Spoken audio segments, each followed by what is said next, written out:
Welcome to another edition of Pressbox Ramblings. I'm your host, Nick Talbot. Today we got a good slate. District 8 5A kicks off this week. We have Heights versus Belton at Leo Buckley Stadium this week, but the big matchup is over in Cove, where Killeen and Copperas Cove, the Bulldogs, are going to meet up for the first time in a long time. Today, breaking down that game, we'll have play Whittington and Posival, and then later, I'm going to be breaking down the Heights-Belton game with Alex Byington.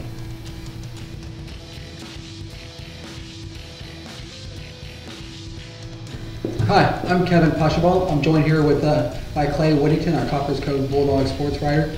We're going to be breaking down the Killeen Copperas Cove game for you that's going on at Copperas Cove's Bulldog Stadium on Friday night at 7:30. You know, Clay, first off, this is a rivalry game that goes back, quite a number of years, but it hasn't been played since, the early 2000s or mid-2000s. How do you foresee that aspect of this game going down?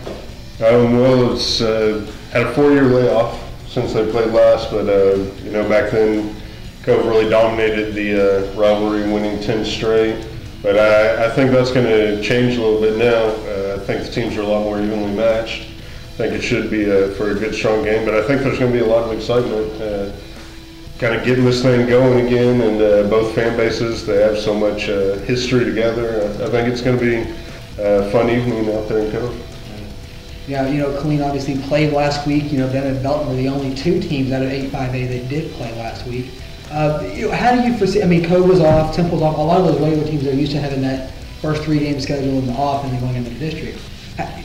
Who has the advantage coming out of, does Killeen having played last week or Cove coming out of the bye week? Who do you think has the advantage? It's tough to say. It's probably a flip of a coin, but Killeen does have momentum getting that 1-point win.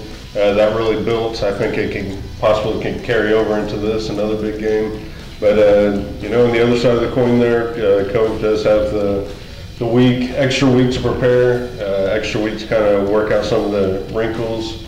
And I really think it's a flip of a coin of who really has the advantage. We'll see Friday night when they line up. I guess going back to Killeen's win last week, they won all of their games so close and down to the wire. That's something that I think Killeen, seeing this team play all 3 games, for the first couple of games, they used their offense to win games at the end. Unfortunately, this past weekend, it kind of has me a little concerned a little bit. They had to use their defense to preserve a win, and they were up by 3 touchdowns late in that game. So I think that's something that Coach Jones has got to be kind of concerned with. The game almost got away from them. So I think we'll see kind of how the team responds to that. How are they going to be able to handle, if they can get a lead against Cove, how can they protect it against the lead? How can they protect it against Cove? Yeah, and they're both kind of similar teams. Cove is still kind of searching for an identity. They've been known to come out kind of gun shy at the beginning of games, so the first quarter could really be indicative of who could get the momentum rolling and kind of build from there and possibly lead to a win. That's going to be interesting because Killeen's come out for traditionally slow as well, so we could be in for another thriller on Friday night. I expect it.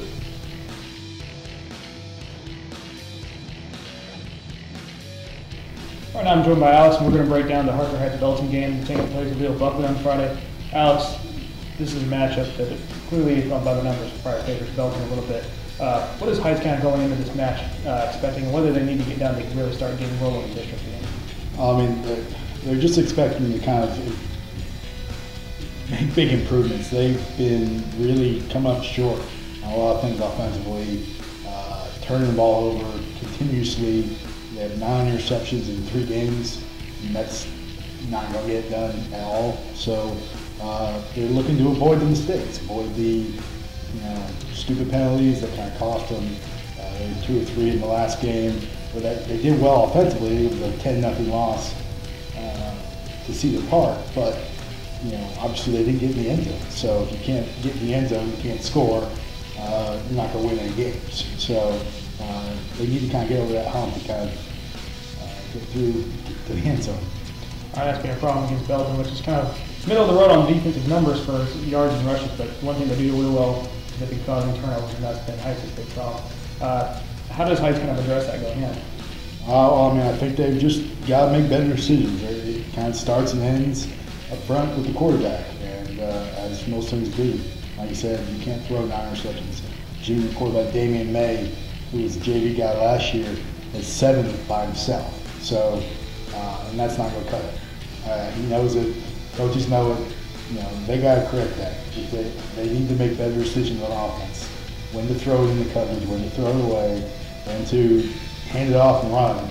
So if they can cut down on those and avoid the costly mistakes, their defense is going to hold up. I know Peter shoved one at Belton. Obviously, talk about kind of what he brings to that offense. For Belton. Well, Peter brings a lot of experience for that offense, and he also has a very good connection with Eric Bates, who has a tendency to get open, especially on the deep ball. That's one thing Peter does very well. He throws the deep ball and gets Belton some quick scores and can get momentum quickly. That's what he's been keen as. Besides turnovers, that's been really key in the last 2 weeks for getting them going, creating a blowout or a round rock. And once they get going quickly, they can really put the knife on the throat. Peter makes the passes he needs to make. What do you think is kind of going to be key for Belton? Just kind of keep it going. At 3-0, they've done well. Really kind of haven't had that statement win yet, but talk about kind of. Well, what Belton really needs to get going is they need to start quickly than they did last week. Obviously, against a style Heights defense, they're not going to score 41 or less from 25 that against round off. They need to be able to get that effective first drive off. They held behind 12-0 last week, and Brian they also started a little bit slow. They got to be able to have a nice effective in the first 2 drives. They need to get the ball into the end zone and really get ahead on Heights, who's been struggling to score. Yeah, I think if Heights is forced to throw the ball, that could be a bad sign. So Heights really needs to run the ball really well. They had a breakout performance by senior tailback Terrence Goodwin, who rushed for 147 yards on 13 carries. Just couldn't find the end zone 2 weeks ago at Cedar Park. So if he has another repeat performance like that, and they can avoid the mistakes, they can stay with Belton. It's just that defense is going to hold them. It may be a 3-score game, but the defense is going to hold them in check. So. All right, don't forget to check out that game and all the rest on KDHPressbox.com this weekend.